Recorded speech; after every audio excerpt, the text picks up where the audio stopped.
Wish you could become a morning person? You know the type, up before the sun, early morning runs, first one to the office with donuts and a smile. How do they do it? Easy. With the new Galaxy Watch 8, sleep tracking and personalized insights from Samsung Health help you improve so you can wake up to a whole new you. One who, dare I say it, skips the snooze? It's possible. Train your sleep with Galaxy Watch 8. Learn more at Samsung.com. Requires compatible Samsung Galaxy phone, Samsung Health app, and Samsung account. Welcome to The Case 4 with Chris Cox.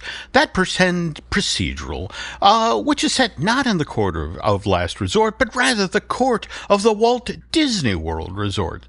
This is the podcast where theme park expert Len Testa and mind reader Chris Cox will regularly debate on some of the more trivial aspects of vacationing in Orlando. What makes visiting here a complete joy or an absolute misery? I'm the less than honorable James Robespierre Hill.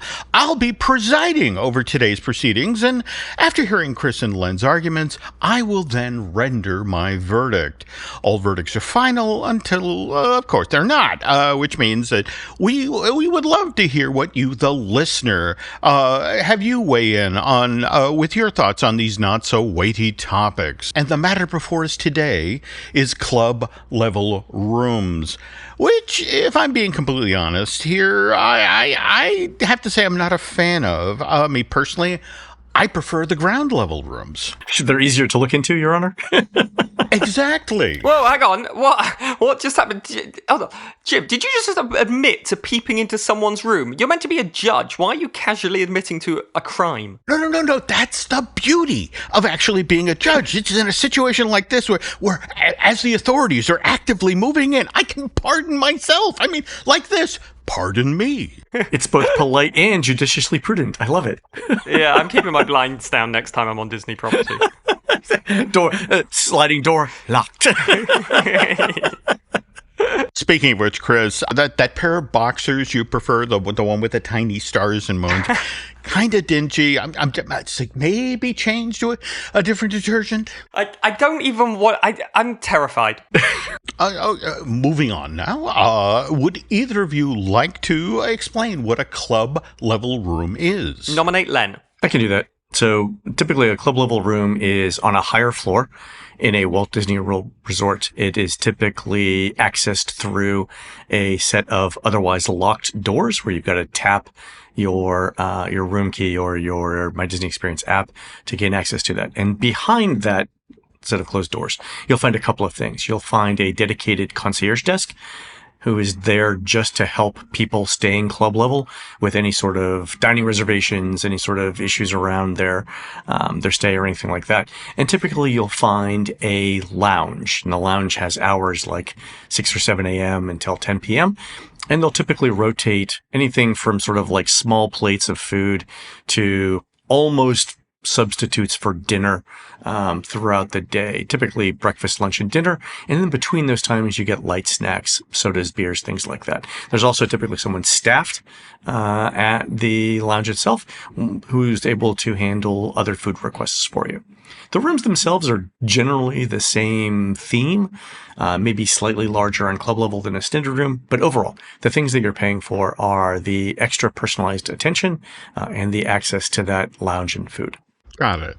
And Mr. Cox, do we have an opinion about club level rooms? Yeah, I've never stayed in one and always thought it's probably not worth the cost. So at the minute, I'm against them. Mm-hmm. And then I will be for them. Well, all right, then, Mr. Cox, you have the floor. I think I've often looked into a club level room, and I sort of see it as a bit like going to the lounge at the airport. You know, you're getting some free snacks, but then you're not ending up in a fancy seat on the plane. You're still taking the same bus as everyone else into Disney World. And in essence, it's the same goldfish crackers you're going to get at home, but these are in a glass jar.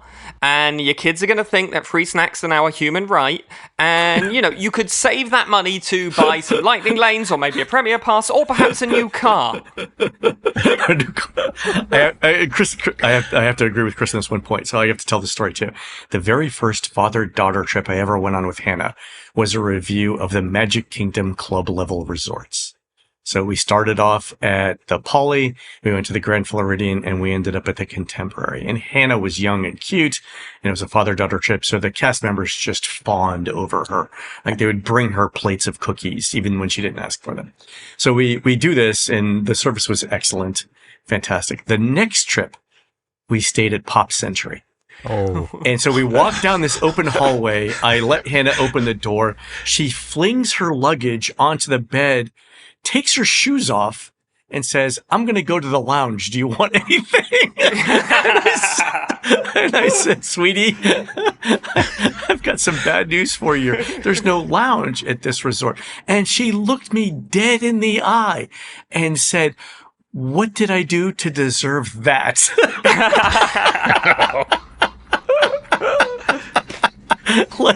like this is an affront to me. And that's the point, right? So the great part about the club level access is that you can let your kids run sockless up and down the hall to get their own snacks without worrying about them wandering off property by making the wrong left-hand turn, right? So the food is there, that's great, but it's also the relaxed atmosphere of being with other people who are looking out for the people on the club level. I think that's huge. And it's like we said about park hopping. I mean, it's a great thing just to be able to say yes, right? You want a snack? Yeah, go grab one. You want a drink? Go grab one. Not to be like, we're going to have ice cream in a bit and I've just paid $9 for that, so hold on. Yeah. Len, you mentioned that I've not stayed in a club level room, and I sort of feel like, are you being treated like royalty? Is it really a luxury experience? How many other people are there? Does the concierge desk, can they actually do anything to help you? Is it worth it for you there? There's usually a few dozen rooms on a particular club level, and so they're trying to keep the ratio of rooms to guest attendance low. The cast members there can help out with certain things, mainly around reservations, questions about your bill, questions about the resort, planning, things like that. It's not like a traditional concierge where, they can't get you theater tickets to somewhere in Orlando or anything like that. Disney still restricts the job description of what they can do, basically to things that you can mostly do yourself, unless it's something about your particular stay, your particular bill. Yeah. Could they? Like, to me, there'll be value in them being able to move maybe a lightning lane time. Is that something they could do? They can definitely do that. Moving reservations is fine. Moving lightning lanes around is fine. Asking for reservations is fine. It's things like, let's say you bought your daughter a dress at the Magic Kingdom and it was the wrong size and you needed another size larger. They can't exchange it for you, right? Even if you're at the Grand Floridian, they're not going to walk over to the Magic Kingdom and get it for you. You'd have to go back into the park and do it yourself. So there are limits to what they can do, and it's generally around things that they have computer access to be able to do. If I might interject, there's a tangential aspect to staying at the club level that also should be taken into consideration. It's the other people you encounter when you're on the club level. Well, conversely, let me tell you about one of the best, and that's Drew Carey, a comedian, host of The Price is Right. Turns out huge Disney fan. Drew Carey, as in Sounds Dangerous Drew Carey. There we go. As in, used to be on that weird ride I went on one time when Disney's California Adventure opened. Is it Mulholland Madness? Something like that? What was it? Well, that tells you how big a Disney fan he was, that he was willing to be a character in that horrible attraction. Wow. But anyway, this story comes by way of my sister-in-law, Anita. Her sister, Sherry, is staying at the Grand Floridian. And she's staying at the club level. And one morning she goes down to get her bowl of muesli. And there's a gentleman sitting in the lounge. And Sherry's like, that's Drew Carey. But again, Sherry actually knows, Chris, you'd appreciate how to be around celebrities. And so she just sort of slides up to the table, puts down her breakfast, and she starts with, you look a lot like, and Drew says, I get that a lot. I'm not him. You look a lot like Morgan Freeman? Is that the line? Well, there we go. No? Okay. But where this is genuinely sweet is that they start, I guess they're on the same schedule. So they end up having breakfast together the entire trip. And Drew keeps bumping into her in the park, and it then becomes a running joke to the effect Drew would actually walk up to Sherry in the park. And it's like, look, if you're going to continue to stalk me, I'm going to get Disney security involved.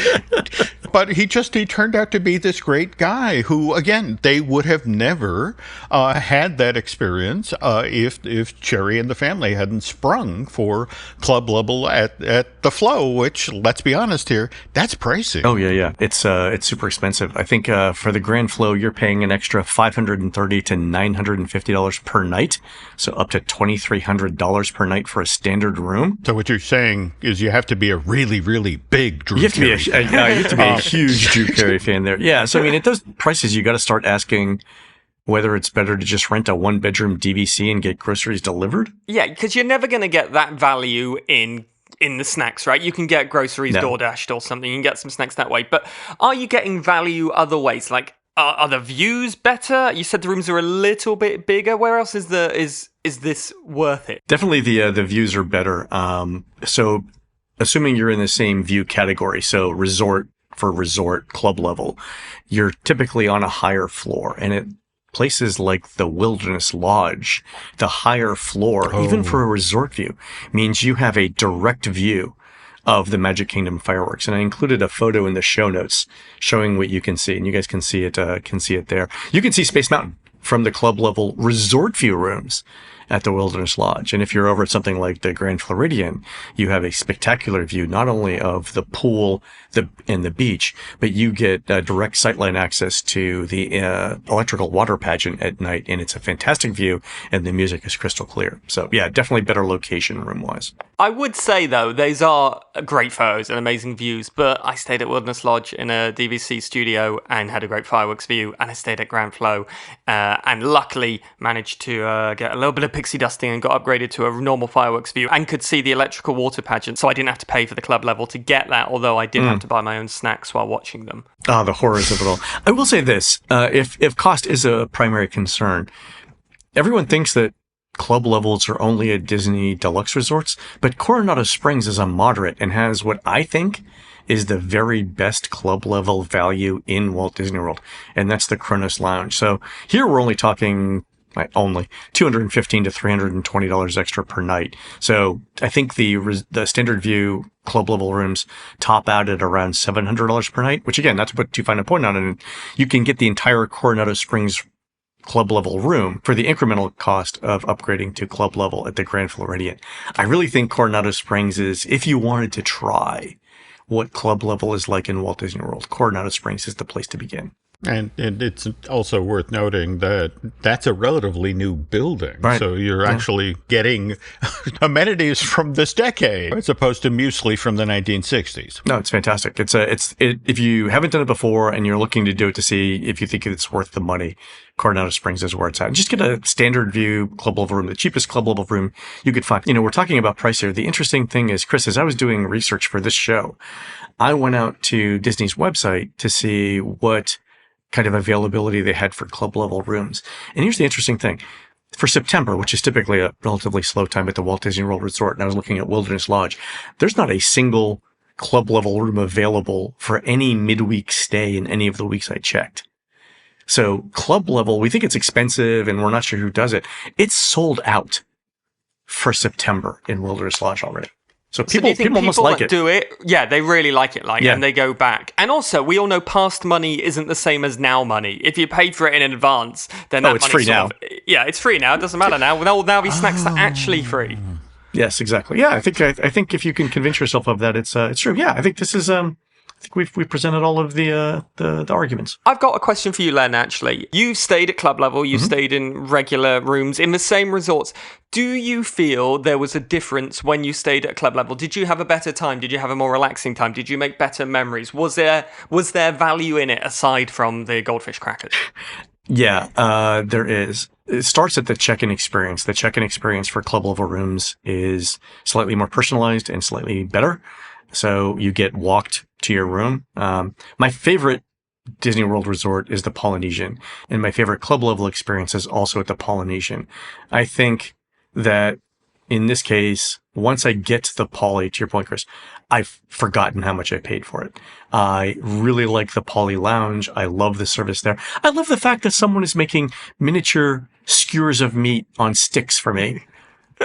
and that I can go to the lounge anytime I want in the afternoon and pick some of those up and have this gorgeous view of Seven Seas Lagoon while I'm there. At that point, when I'm there, I always think it's worth the money. So yeah, I have a favorite lounge, and I can rationalize me spending that money, which is really hard for me to do. But yeah. It feels like a bit like if you've been, fortunate enough to stay in a fancy hotel like a Four Seasons or Ritz-Carlton or maybe a White Lotus. Good luck if you do. But if you say that, you get that experience. You'll walk to your room. You get all those things which make it feel like a better experience. Because in essence, all hotels are the same, really, when you break it down. There's a bed, there's pillows. Hopefully you can sleep in it. Maybe there's a shower and a toilet. But the added value and the experience being better, that's what you're getting here, right? That's what it feels like. You're getting just a much more enjoyable time while you're there. Yeah, I think so. And I think the one thing I want to add to that is this. If you're considering club level, you don't do it, and then you see what club level is like let's say you're walking by the lounge access door and it happens to be open and you see the people inside. I'm not gonna lie, you could be filled with you go, oh my god, there's Drew Carey. Exactly. Mr. Carey, phone call. But you could regret it. And I had this fantastic boss one time. Her name was Ileana, and the best advice around buying things she ever gave was this: cry once. Don't cry spending a bunch of money for a Disney World resort and then get there and realize you should have paid a little bit more for club level and then be upset about that. Just spend the money on club level, cry over it that one night, and then when you get there, you'll enjoy it wholeheartedly. And I think that's really good advice for a club level. That's great advice. I have one fear, which is, if you're on an airplane and you get an upgrade or you cash in your miles and you fly business or first and you get the lie flat bed and stuff, and then going back to economy feels like going back to a different world. It's like, I'm not going back in here. I can't turn right. Please, I want to turn left again. Is it the same at club level? Once you've gone through those hallowed doors, it's like, I can't not go through the doors. Don't make me walk past them. I think Hannah would agree with you, and probably so would Laurel. There's a certain level of expectations that you have after staying resort level somewhere, and you get used to it really, really quickly. But Chris, I want to point out, this is why the good Lord gave us 2 of most organs. And Jim, have you still got those scrubs? Because I'm interested. All right. Well, gentlemen, while I go sharpen up my penknife here, I have heard your arguments, and I am retiring to my chamber to sharpen that penknife. And when I return, I will deliver my verdict.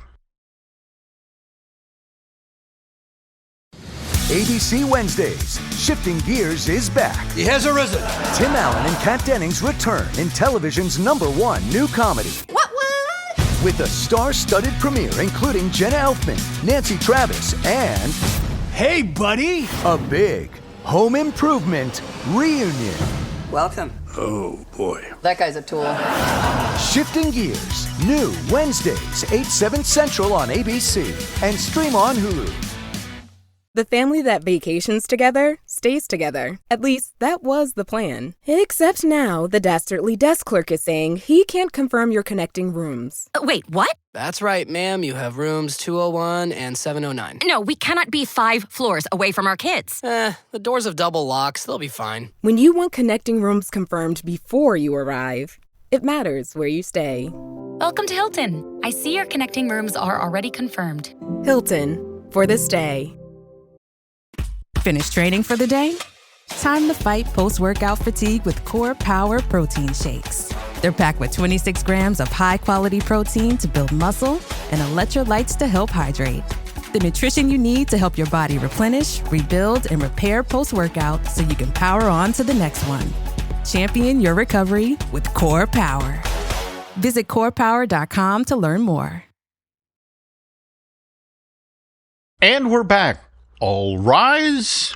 After due consideration on the matter of whether a club-level room is actually a very smart use of your vacation dollar or just another trick that the mouse uses to help you waste money on amenities that you don't actually use or need, my verdict is...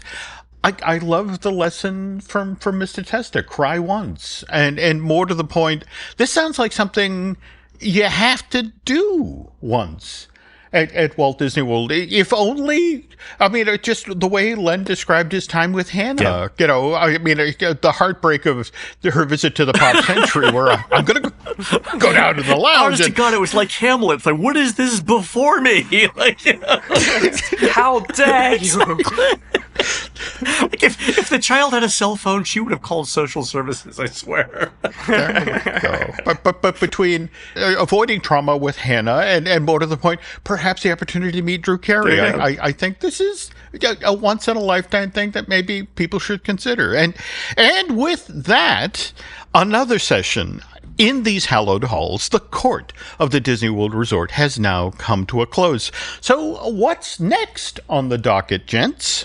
We mentioned this in the past episode. Resort days, I think, are worth a discussion. You know, where you deliberately don't go to the parks as part of your vacation to a Disney theme park. I know, a bit weird. But you hang back at the hotel, you enjoy the pool, things like that. Oh, I love this because Stormalong Bay at Disney's Yacht and Beach Club Resort just came back online last month after like a 6-month refurbishment. And that pool is a huge favorite of Unofficial Guide and Touring Plans users. So we should definitely talk about that. And a huge hatred by pool filter people who try and get the sand out of it. Where does the sand all go? How is it in the bottom of the pool? Why is it in the filter? Okay, it's agreed then. We'll discuss the pros and cons of Resort Day on the very next installment of this podcast. But until then, the case 4 with Chris Cox is now closed. Thanks for listening, and this court will be back in session soon. By the way, guys, I also enjoy the Yacht Beach Club. You know, so many rooms at ground level.